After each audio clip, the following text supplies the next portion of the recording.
Bonjour à tous et à toutes, c'est Coralie de la chaîne Dis on joue. J'ai le plaisir de vous retrouver dans cette vidéo pour vous parler des jeux de la gamme des boîtes Biseau de chez Gigamic. Alors je ne vais pas vous parler de toute la gamme, mais de certains jeux de cette gamme que l'éditeur m'a envoyé sur base de mes préférences. En fait, j'ai reçu des jeux qui, selon l'éditeur, pourrait me correspondre. Donc je vais partir du jeu le plus ancien que j'ai reçu vers le jeu le plus récent et tout au long de cette vidéo je vais les classer selon mes préférences. Cette vidéo est une vidéo sponsorisée par l'éditeur que je remercie pour sa confiance, vraiment. Et voilà, le fait que ce soit sponsorisé ne m'empêche absolument pas de classer les jeux dans l'ordre de mes préférences. Mais commençons par le commencement. Qu'est-ce que c'est qu'une boîte Biseau? Eh bien ce sont voilà, ces boîtes, vous voyez, qui s'ouvrent de cette manière-ci comme un tiroir et qui viennent remplacer les boîtes métalliques de chez Gigamic.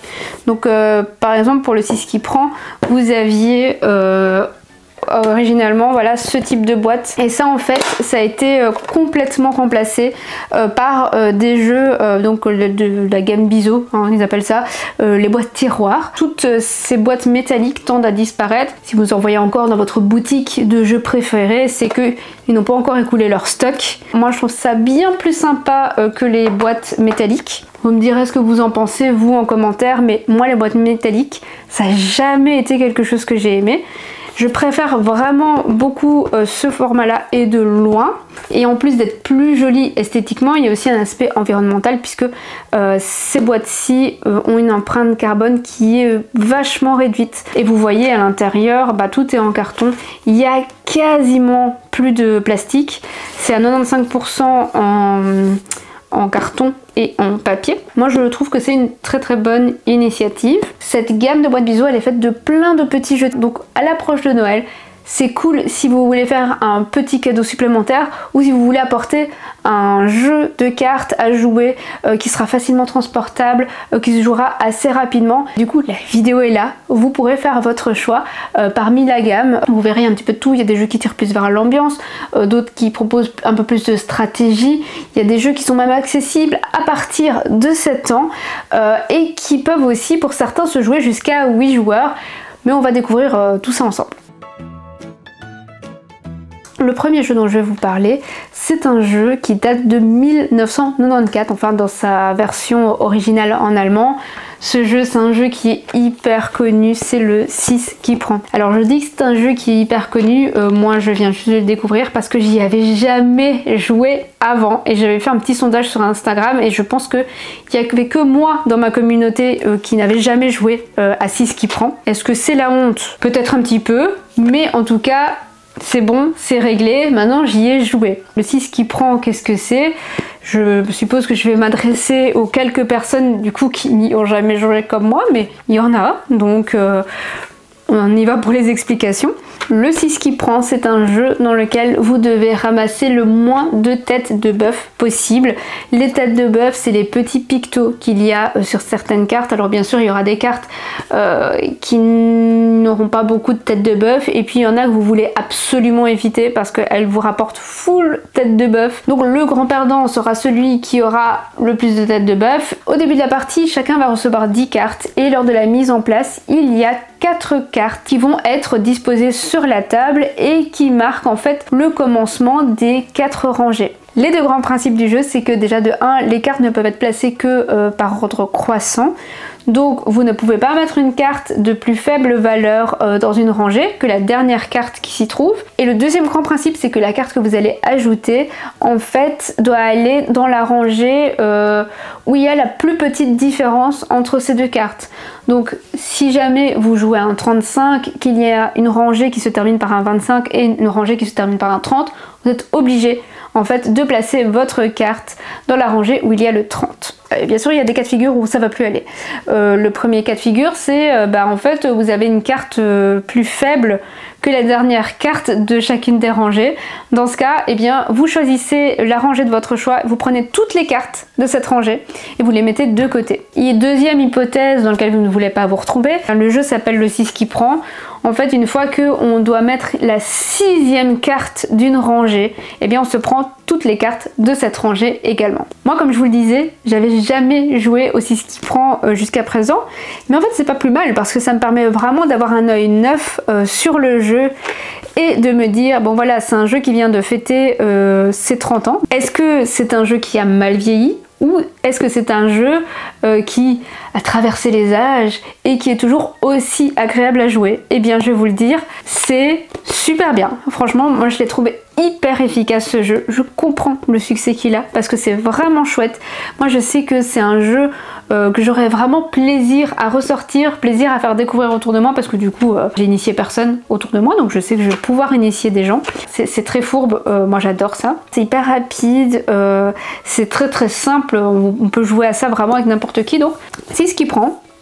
Pour moi, eh bien je dirais que c'est une valeur sûre. Donc je mets le 6 qui prend ici et ce sera le curseur pour les autres jeux de la vidéo. Second jeu dans la temporalité, c'est un jeu qui est sorti en 2013-2014, enfin dans ces environs-là. C'est un jeu de pli, ce jeu c'est Papayo. Un jeu de pli, pour ceux qui ne connaissent pas, c'est un jeu dans lequel un joueur va jouer une carte d'une couleur et tous les autres joueurs autour de la table doivent continuer dans cette couleur s'ils l'ont, et s'ils ne l'ont pas, alors ils peuvent jouer la carte de leur choix. Donc le joueur qui a joué la carte de la valeur la plus haute va remporter le pli et le mettre de côté. Et on continue comme ça jusqu'à ce que toutes les cartes soient jouées. Dans Papayo, ce qu'on va faire avant même de jouer un pli, c'est que on va passer des cartes à son voisin. Et donc vous allez prendre connaissance de vos cartes et vous allez passer un certain nombre de cartes à votre voisin et bien sûr vous allez en récupérer de votre autre voisin. Ensuite, et là c'est là qu'est la caractéristique de Papayo, on va lancer un dé et ce dé va déterminer quelle carte de valeur 7 dans le jeu est le Papayo. Et cette carte là, vous voulez vraiment pas vous la choper parce qu'elle va vous faire marquer full point et le but, encore une fois, est de marquer le moins de points possible. Alors dans le jeu, vous avez certaines cartes qui ne font scorer aucun point, donc clairement ça ne va rien changer à votre vie si vous remportez un pli avec des cartes qui ne font pas scorer. Voilà, c'est pas grave du tout. Par contre, il y a les cartes Payo qui sont les cartes noires qui font remporter des points, mais ça va encore, hein, ça va dépendre de la valeur de la carte. Et puis il y a le Papayo là qui fait remporter 40 points. Et là, celle-là, vous voulez pas l'avoir. Et le truc, c'est que au moment où vous allez donner des cartes aux autres, vous savez pas encore à ce moment-là quelle est la carte Papayo. Vous savez pas quel set va faire marquer des points. Papayo, c'est du jeu de pli ultra classique. Et pour moi, ça manquait en fait d'un petit twist qui le fasse ressortir, en fait, qui donne envie d'y rejouer. Alors oui, il y a le hasard de la carte Papayo qui va en faire remporter des points, mais pour moi c'est pas suffisant pour que le jeu se démarque vraiment. Donc Papayo, ça m'a laissé un petit peu de marbre, hein, je dois le dire. Donc Papayo, il va aller ici. Donc le ranking, vous l'aurez compris, ici ça va être les jeux les moins aimés, et par là ça va être les jeux les plus aimés. Donc pour le moment, c'est ce qui prend clairement largement au-dessus de Papayo. L'année dernière sortait un autre jeu de la gamme des boîtes Biseau, jeu sur lequel j'avais d'ailleurs fait une vidéo qui était entièrement consacrée. Ce jeu, c'est Woolgang. Dans Woolgang, les moutons font n'importe quoi et vous avez besoin de vos chiens de berger pour aller remettre un petit peu d'ordre dans tout ça. Woolgang, contrairement à ces deux jeux précédents là, c'est un jeu dans lequel vous voulez marquer un maximum de points. Et comment vous allez y arriver? Eh bien en utilisant bien vos cartes chiens. La carte chien va vous donner la manière dont vous allez scorer. Donc après, pendant la première phase du jeu, vous devez faire en sorte que il y ait au moins un groupe de moutons, ou en tout cas qu'il y ait une disposition de cartes qui vous permettent de scorer un maximum de points avec votre carte chien. Par exemple, une carte chien pourrait vous dire que vous scorez en récupérant un groupe de moutons de valeur paire. Le jeu est divisé en deux étapes. Pendant la première étape, vous allez jouer vos cartes moutons au centre de la table, donc c'est vraiment un espace qui est commun à tous les joueurs. Et là, il y a deux possibilités. Soit vous jouez un mouton seul, soit vous venez créer un groupe en l'ajoutant à une carte qui était déjà seule, ou vous l'ajoutez à un groupe qui était déjà constitué précédemment. Bien sûr, vous allez jouer non seulement pour remplir la condition de votre carte chien, mais vous allez aussi essayer de déduire la façon dont vos adversaires vont scorer.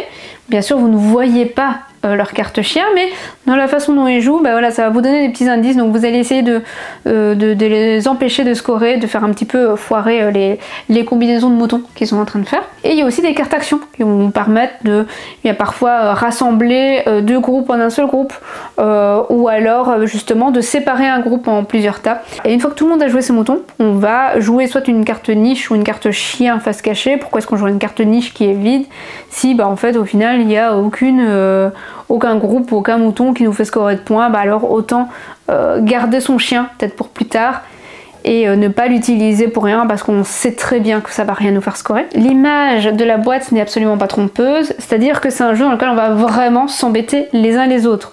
Donc il y a un petit côté fun avec ça parce que vous allez tout faire pour embêter les autres. C'est typiquement le genre de jeu auquel vous allez pouvoir jouer en famille. Alors je dis ça, mais attention que quand je l'ai fait tester en famille, il fallait un premier tour de jeu pour que ce soit assimilé, mais après ça allait. Et puis ça se joue aussi relativement vite. Donc bon petit jeu de cartes, Boule Gang, mais je dirais que j'aurais pas envie de le sortir aussi souvent que le 6 qui prend, donc je vais le mettre entre Papayo et le 6 qui prend. Là on arrive dans les jeux de cette année, et on va commencer avec un jeu qui a été très comparé au Skijo, Skyjo, vous choisissez la prononciation que vous voulez. En tout cas, ce jeu c'est Décale. Vous avez une grille de cartes devant vous, et à votre tour, ce que vous allez faire, c'est que vous allez prendre une carte face cachée de votre grille, vous allez la mettre au centre de la table. Quand tout le monde a fait ça, on révèle, et ensuite en commençant par le premier joueur, eh bien celui-ci va pouvoir choisir une des valeurs, l'ajouter à sa grille, et puis on va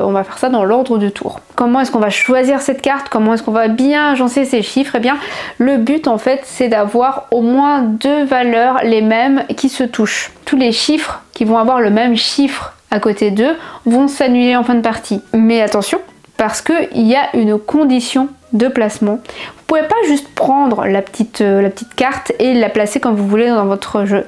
Non, vous ne pouvez pas faire ça. Dans la rangée ou dans la colonne de ce trou que vous venez de créer, vous pouvez à l'extérieur de la grille venir ajouter la carte que vous avez prise et faire décaler toutes les cartes. D'où le nom du jeu. Donc vous allez vraiment venir pousser en fait toutes les cartes jusqu'à venir combler le trou que vous avez créé. Décale, c'est un jeu qui a eu énormément de succès cette année. Moi à l'époque quand il est sorti, j'étais très impatiente de le découvrir parce que j'adore Skijo. Et je me disais bon ok, bah, un jeu qui est sur un principe un peu similaire, un jeu qui rappelle le Skijo, bah forcément ça doit me plaire. Et en fait eh bien pas autant que je le pensais. En tout cas, ça n'a pas détrôné Skijo, ça je peux vous le dire. Après, c'est pas ça, hein. Si on me propose d'y jouer, je refuserai pas parce que je le trouve pas inintéressant. Mais voilà, c'est pas le jeu que spontanément j'irais proposer, moi personnellement, même si dans mon entourage, bah, ça a plu. Je sais que par exemple, Michael, il aime vraiment beaucoup ce jeu. Donc où est-ce que je vais le mettre, ce petit Décale? J'hésite.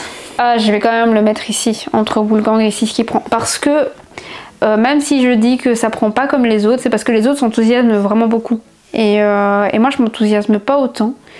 Mais je pense que ça m'a quand même plus plu que les deux autres ici. Donc je vais le mettre là. Donc là c'est bon, je pense que c'est sa place. Alors le prochain jeu dont je vais vous parler, c'est de nouveau un jeu de pli dont j'ai parlé assez régulièrement sur la chaîne, donc je pense que maintenant vous devez le connaître, c'est Rebelle Princesse. Dans Rebelle Princesse, les princesses se rebellent, elles ne veulent pas de demande en mariage de la part des princes, donc vous allez perdre quand vous allez accumuler en fait des princes dans vos plis, donc vous voulez surtout éviter d'avoir des princes, et pire que tout d'avoir la grenouille qui est un prince déguisé. Le jeu a plusieurs particularités. La première, comme Papayo qui est là, c'est que en début de tour vous allez donner des cartes à votre voisin. Alors c'est la carte de manche qui va vous indiquer à qui vous donnez la carte et combien de cartes vous donnez. Parce que dans Rebelle Princesse, il y a 5 manches, et à chaque début de manche, vous révélez une carte spéciale qui va vous dire non seulement combien de cartes et à qui vous les donnez avant de commencer à jouer, mais elle va venir aussi changer la façon dont vous allez jouer. Par exemple, il y a une carte qui va vous dire que la carte que vous allez jouer, eh bien vous allez la jouer face cachée, sauf bien sûr la première carte qui est jouée, sinon vous ne savez pas dans quelle couleur vous devez continuer, mais la première carte est face visible et toutes les autres cartes sont face cachée, donc vous ne savez pas ce que les autres jouent. Et ça c'est un exemple parmi tant d'autres parce qu'il y a plein de cartes spéciales différentes et pour une partie, vous allez en sélectionner 5. Et ça c'est très chouette parce que ça amène de la variété non seulement d'une partie à l'autre, mais aussi au sein de la même partie, en fait d'une manche à l'autre, vous verrez que vous jouerez pas de la même façon, donc c'est très intéressant. Rebelle Princess, j'en ai déjà parlé tant de fois, il est même dans mon top de l'année, donc voilà, c'est un jeu que j'aime beaucoup. On y a beaucoup joué, donc forcément Rebelle Princess, sans surprise, eh bien se classer là, voilà. Toujours dans les jeux de cette année. Kabanga. Kabanga, je dirais que c'est celui qui est le plus fun dans toute la sélection. Au centre de la table, vous avez les différentes couleurs de cartes, donc il y en a 4. Et au début de partie, vous allez distribuer aléatoirement une valeur de chaque côté de ces cartes. Vous avez bien évidemment des cartes en main et vous allez jouer une carte dans la rangée de la couleur correspondante. Le but, c'est de faire le moins d'écart avec la valeur de l'autre paquet. Pourquoi ? Et ça aussi, bah voilà, c'est la façon dont vous allez vous débarrasser de vos cartes, c'est que si jamais il y a des gens autour de la table qui ont des cartes qui sont entre la valeur des 2 paquets de cette couleur-là, eh bien vous les balancez en criant Kabanga. Un exemple sera plus parlant je pense. Si vous jouez par exemple dans la rangée jaune et que vous venez mettre un 6 en recouvrant la valeur qu'il y avait avant et que sur l'autre paquet il y a un 13, tous les joueurs autour de la table qui ont des valeurs entre 6 et 13 jaunes peuvent vous les balancer en criant Kabanga. On a vraiment bien rigolé avec ce jeu. Et puis ça s'explique super facilement. Typiquement c'est le jeu où tout le monde comprend directement. Là aussi vous pouvez jouer vraiment avec tout le monde. Ce qui n'est pas le cas de Rebelle Princess, je trouve, qui va demander un peu plus de réflexion. Où est-ce que je vais le placer? Je dirais que je vais le placer entre le 6 qui prend et décale. Et sachez que ce jeu là pour les fêtes, moi je le prends avec moi parce qu'on me l'a réclamé. Donc sachez-le, c'est un jeu qui plaît. Et enfin, on va terminer cette vidéo avec le tout dernier jeu de la gamme des boîtes biseau de Gigamic, vraiment le tout dernier en date, c'est Once Upon a Draft. Alors Once Upon a Draft, c'est aussi un jeu dans l'univers des contes de fées, c'est aussi un très beau jeu. Je ne l'ai pas assez souligné depuis le début de la vidéo, mais je trouve que la qualité d'édition de ces boîtes est incroyable. Moi j'aime vraiment beaucoup. Il y a vraiment du travail parce que c'est pas une simple boîte, hein. Il y a tout un effet vernis dessus. Elles sont toutes en relief. Vous voyez, il y a le dragon ici avec la petite grenouille.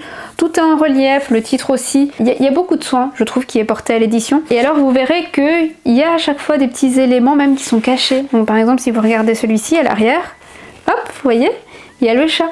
Mais il y a aussi ça dans toutes les boîtes, mais je vous laisserai en prendre connaissance quand vous jouerez à ces jeux. C'est un jeu qui va se jouer en plusieurs étapes. Alors la première étape c'est le draft qui a donné son nom au jeu. Donc vous allez avoir une main de cartes, vous allez choisir une carte, la mettre de côté, passer le paquet à votre voisin, récupérer le paquet de cartes de l'autre voisin, choisir une carte et on va continuer comme ça jusqu'à ce que plus personne n'ait de cartes à se passer. Ensuite on va passer à la deuxième étape. Dans cette étape, en commençant par le premier joueur, eh bien ce joueur là va jouer une carte, tous les autres dans le sens horaire vont jouer une carte également, et là parmi toutes les cartes qui ont été jouées, le joueur qui aura la valeur la plus élevée va remporter une étoile.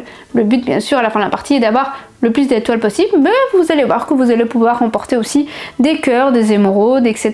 Parce qu'en plus de cette étoile que vous pouvez récupérer si vous avez joué la valeur la plus élevée, il y a des effets de cartes en fait qui vont se déclencher et qui vont aussi vous permettre parfois, si les conditions sont remplies, de gagner des émeraudes, des cœurs, des étoiles, etc., etc. Et ensuite il y aura une dernière étape dans le jeu où on va regarder en fait toutes les cartes qu'on aura jouées, parce que quand vous jouez votre carte dans l'étape 2, on va regarder qui a la plus grande valeur, mais après votre carte vous la récupérez, vous la mettez de côté, hein. C'est pas qu'il y a une personne qui la récupère ou quoi que ce soit, non, votre carte, vous l'avez jouée, c'est bon, vous la mettez de côté. Et ça nous mène donc à l'étape 3, où toutes les cartes que vous aviez draftées en début de partie, et bien là, elles vont scorer entre elles. L'étape de draft, elle est donc super importante, parce que non seulement vous devez penser à l'étape 2 où vous allez devoir jouer contre les autres, mais aussi à l'étape 3, où vous devez avoir des cartes qui s'articulent bien entre elles pour pouvoir scorer. Once Upon a Draft, très bon jeu de cartes, avec une belle réflexion parce qu'on doit non seulement penser à battre les autres, mais aussi à constituer une équipe qui soit la meilleure possible en fin de partie. Peut-être que ça va vous étonner, mais forcément, je vais le classer en 3e position de ce classement. Voilà donc mon classement de la gamme de boîtes Biseau de Gigamic. On commence avec le jeu de pli très simple Papayo, que moi j'ai classé en dernière position, mais qui je pense pourrait être pas mal pour apprendre à maîtriser le jeu de pli. Ça pourrait être Papayo, mon premier jeu de pli. Nous avons ensuite Woolgang, le jeu dans lequel vous allez vraiment embêter vos adversaires et dont le but est de marquer un maximum de points. Desquels le Skijo Like, Kabanga, le jeu d'ambiance de la sélection dans lequel vous allez balancer des cartes à la tête, non peut-être pas à la tête mais à vos adversaires. En 5e position, on a le tout nouveau Once Upon a Draft dans l'univers des contes de fées. Nous avons le Papy 6 qui prend en 6e position. Le 6 qui prend en 6e position. Coïncidence? Je ne pense pas. Et enfin mon petit chouchou de la sélection, le jeu de pli Rebelle Princesse, qui fait aussi partie de mon top de l'année. Forcément il se retrouve en tête de ce classement. J'espère que la vidéo vous a plu et surtout qu'elle vous aura été utile, qu'elle vous aura permis de vous aiguiller un petit peu sur le choix des jeux à emporter avec vous pour vos soirées de fin d'année. Dites-moi en commentaire quel est le jeu que vous auriez classé en numéro 1, même si vous n'avez pas joué à tous ces jeux, c'est pas grave. Dites-moi juste lequel aurait votre préférence. Et si la vidéo vous a plu et que vous avez envie de soutenir la chaîne, eh bien la meilleure façon de le faire c'est de vous abonner, de mettre un petit like sous la vidéo, de la partager autour de vous. Et si vous voulez être tenu au courant de toutes les sorties vidéo sur la chaîne, eh bien n'oubliez pas d'activer la petite cloche. Moi je vous souhaite de très belles fêtes de fin d'année et je vous dis à très vite dans la prochaine vidéo. Salut!